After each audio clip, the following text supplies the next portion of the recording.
દુનિયામાં સૌથી મોટામાં મોટી જો કોઈ યાત્રા હોય તો એ છે રથયાત્રા, ને પણ જગન્નાથપુરીની રથયાત્રા. આ રથયાત્રા દર વર્ષે શા માટે થાય છે, આની પાછળનું રહસ્ય શું છે, વગેરે તમામ પ્રસંગો આજના દિવસે આવો સાંભળીએ અને આપણે આપણી જાતને વિશેષ પાવન કરીએ અને ભગવાનની ભક્તિમાં જોડીએ. આ પ્રસંગમાં વિશ્વના ખૂણે ખૂણે રહેલા, પછી અમેરિકા હોય, કેનેડા હોય, ઓસ્ટ્રેલિયા હોય, લંડન જેવા મોટા મોટા મેગા સિટીઓ હોય કે સારા સારા કન્ટ્રીઝ હોય, ત્યાં પણ લોકો પોતાની રીતે રથયાત્રાનું આયોજન કરી અને આ આનંદ માણતા હોય છે. પણ આની પાછળનું રહસ્ય શું છે એ સમજવા જેવું છે. રથયાત્રાનો આરંભ આમ તો ઘણા સમયથી થયો, પણ ઓન રેકોર્ડ 12મી સદીથી આ યાત્રાની શરૂઆત થઈ એવું કહેવામાં આવે છે. તમને અહીંયા ક્યારેક ક્યારેક જૂની રથયાત્રાની ક્લિપ્સ બતાવવામાં આવે છે. જે રથયાત્રા આજ વખતની નહીં, 2-5 વર્ષની નહીં, પણ 100 વર્ષ કરતાં 125 વર્ષ જેટલી જૂની આ રથયાત્રા, કે જ્યારે અંગ્રેજોનું શાસન હતું ત્યારે આ રથયાત્રા આવી બધી નીકળતી હતી, જેના દર્શન તમને કરાવવામાં આવે છે. તો પહેલી વાત કે રથયાત્રા શા માટે, ઇતિહાસમાં થોડાક આપણે ઊંડા ઉતરીએ તો તમને જાણીને આનંદ થાય કે ઇન્દ્રધુમ્ન નામના રાજા, એમણે જ્યારે ભગવાન જગન્નાથજીની નીલમાધવની સ્થાપના કરવા માટે જ્યારે ભગવાનને લીધા છે, એનો બહુ મોટો ઇતિહાસ છે. આપણે ક્યારેક સાંભળશું કે નીલમાધવ કોણ હતા, કઈ રીતના ઇન્દ્રધુમ્ન રાજાને એ ભગવાનની પ્રાપ્તિ થઈ, બહુ લાંબો ઇતિહાસ છે. પણ એમની પૂજા એ વખતે ત્યાંના નિષાદ લોકો જે છે એ બધાની પૂજા કરતા હતા. નીલમાધવ ભગવાનની પૂજા કરતા હતા, પણ ભગવાને ઇન્દ્રધુમ્ન રાજાને આદેશ કરેલો કે હે રાજન, મહા મોટો વિશાળ મંદિર બનાવી અને મારી તમે પ્રતિષ્ઠા કરો, અને મહા મોટો રથ તૈયાર કરી મારું મહા મોટું સ્વરૂપ બનાવી અને સારાએ પુરુષોત્તમપુરીમાં, જેને આપણે જગન્નાથપુરી કહીએ છીએ, એનું મૂળું નામ છે પુરુષોત્તમપુરી, ઘણા બધા અલગ અલગ નામ છે. સારાએ પુરુષોત્તમપુરીમાં મને ફેરવજો, અને મારી આજ્ઞા છે કે અષાઢી બીજના દિવસે મારી પ્રતિષ્ઠા થઈ, માટે દર વર્ષે અષાઢી બીજના દિવસે સારાએ નગરની ચર્ચા કરવા માટે, નગરચર્યા કરવા માટે, નગરને જોવા માટે, અને જે મારા ભક્તો મારા દર્શન કરવા માટે મંદિર સુધી નથી આવી શકતા, મારા સુધી નથી આવી શકતા, એ બધાને હું દર્શન દેવા સામે ચાલીને જઈશ. બીજી વાત કે મારી પૂજા નિષાદ લોકો કરતા હતા, પણ મોટું મંદિર નિર્માણ થાય અને ત્યાંના પછી બ્રાહ્મણો જે હોય, પંડાઓ જે હોય એ પૂજા કરતા હોય, પણ આ લોકોએ મારી બહુ સારી પૂજા કરી છે, મને બહુ પ્રસન્ન કર્યો છે, માટે દર વર્ષે હું મારા રથને ખેંચવાની સેવા એમને આપીશ. રાજન, એવી વ્યવસ્થા કરવામાં આવે કે રથને સૌ પ્રથમ ખેંચવાની તૈયારી અને સૌ પ્રથમ લાભ એ લોકોને પ્રાપ્ત થાય.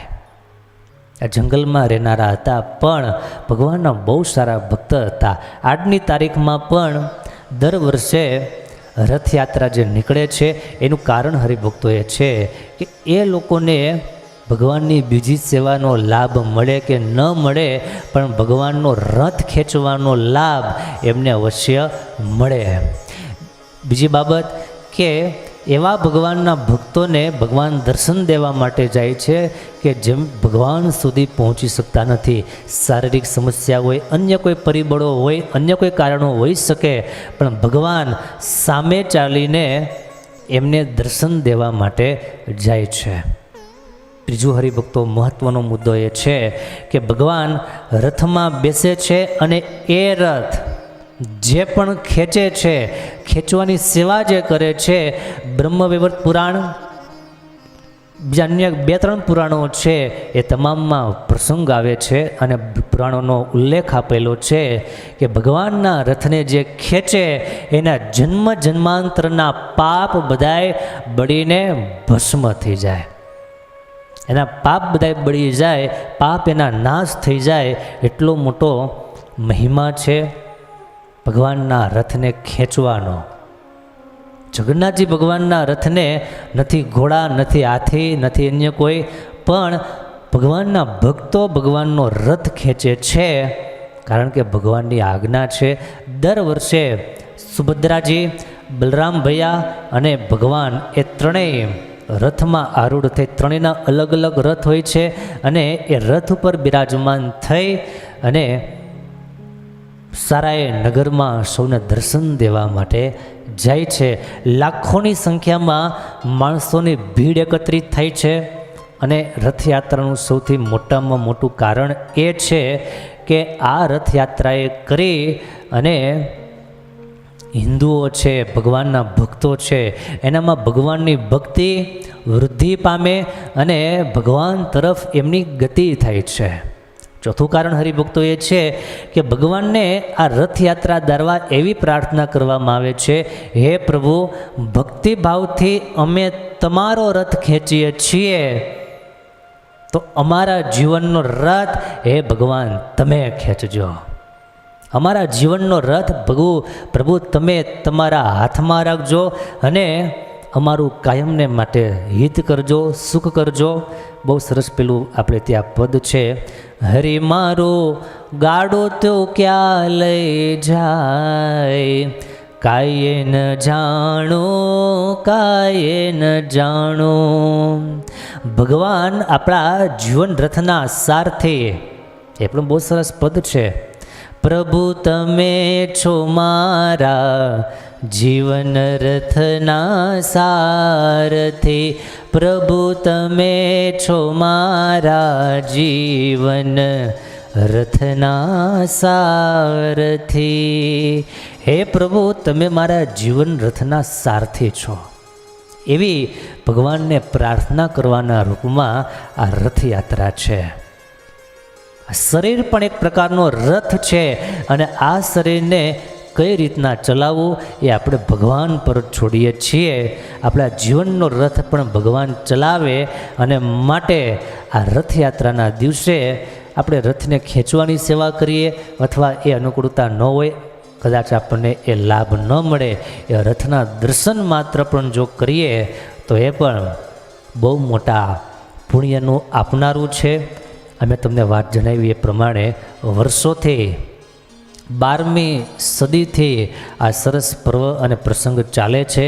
આજે તો સારા વિશ્વમાં ઠેર ઠેર, અમદાવાદમાં પણ બહુ મોટી રથયાત્રા નીકળે છે, એવી રીતના અન્ય પણ ઘણા બધા રથયાત્રાના આયોજનો થાય છે. આપના વિસ્તારમાં પણ કદાચ રથયાત્રા નીકળતી હોય, એનો લાભ લેજો, દર્શન કરજો, ભગવાનને 2 હાથ જોડજો અને કદાચ એ ન હોય તો મનોમન પણ ભગવાનને અષાઢી બીજના દિવસે પ્રાર્થના કરવામાં આવે, હે પ્રભુ, રથમાં બેસીને આપ સૌનું કલ્યાણ કરવા માટે વિચરણ કરો છો, ત્યારે અમારા જીવનનો રથ પ્રભુ આપ ખેંચજો અને આપ એને સલામત રાખજો. આવી ભગવાનને પ્રાર્થના કરવામાં આવે. અને સાથે સાથે એ પણ કહીશ, બહુ માણસોની જ્યાં સંખ્યા ભેગી થતી હોય ત્યાં સંયમ પણ બહુ રાખવો જરૂરી છે. ધક્કામુક્કી ન થાય એનું ધ્યાન રાખવું જરૂરી છે, કારણ કે જે રથયાત્રામાં આપણે જઈએ છીએ એ રથયાત્રામાં કોણ હોય? બધાય ભગવાનના ભક્તો હોય છે. ભગવાનના ભક્તને આપણો ધક્કો લાગી જાય કે આપણાથી એને કષ્ટ પહોંચે તો આપણે પુણ્ય કરવાને બદલે પાપ કરી બેસીએ છીએ. માટે ધક્કામુક્કી ન થાય, અવ્યવસ્થા ન થાય, એનું ભગવાનના ભક્તોએ ધ્યાન રાખવાનું હોય છે. પણ દુઃખની વાત એ છે કે રથયાત્રા હોય, અન્ય કોઈ પ્રસંગ હોય, આપણા તહેવારો હોય, એ માત્ર ને માત્ર દેખાદેખીથી અથવા તો પરંપરાગત હાયલા આવે છે, અથવા તો બહુ માણસો ભેગા થાય છે માટે આપણે જઈએ. વિચાર્યા વગર સમાજ કોઈ પણ તહેવાર ઉજવે છે કે પ્રસંગો મનાવે છે એમાં એનું સત્વ જળવાતું નથી અને પરિણામે ઘણા બધા હાદસાઓ થાય છે, ઘણી બધી અઘટિત ઘટનાઓ ઘટે છે, ઘણા માણસો બિચારા પ્રાણ છોડી દે છે, અવસાન પામી જાય છે. એનું કારણ માત્ર એટલું છે કે જે કરીએ છીએ એ શા માટે કરીએ છીએ એનું રહસ્ય ખબર ન હોવાને કારણે આ બધી તકલીફો ઊભી થાય છે. તમને ભલામણ પણ કરીશ કે રથયાત્રામાં પ્રાણના ભોગે જવું નહીં. શું એટલી બધી ટ્રાફિક હોય, જ્યાં ધક્કામુક્કી થતી હોય કે તોફાન થતા હોય તો પછી દૂરથી ભગવાનને પ્રણામ કરી લેવા, ભગવાન આપણા પ્રણામ સ્વીકારી લેશે, એમાં કોઈ શંકાને સ્થાન નથી. તો આ રીતે દર વર્ષે ભગવાનની રથયાત્રા આટલા માટે કાઢવામાં આવે છે. તો આવા રહસ્ય સાથે આપણે ભગવાનના દર્શન કરીએ અને આ અવસરને આપણે સૌ કોઈ વધાવીએ એવી તમને બધાને ખાસ ભલામણ છે.